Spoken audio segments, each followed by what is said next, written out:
In front of me is Redmi Note 11 Pro, and today I would like to show you how you can operate vibration options available on this Redmi. Begin by opening settings and scrolling down just a bit. Following that, you need to tap on sound and vibration. Now scroll down again. Tap on Vibrate Vocals, and this way disable or enable incoming host vibrations.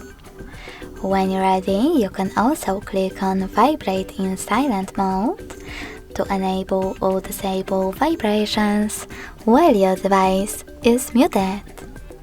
Then scroll down and click on this switcher next to Haptic Feedback to switch off or on response to gestures and system controls. If you decide to enable haptic feedback, you can also adjust intensity of it by swiping left or right on this slider. Thanks so much for watching. If you enjoyed this video, smash that like button, comment and subscribe. Bye!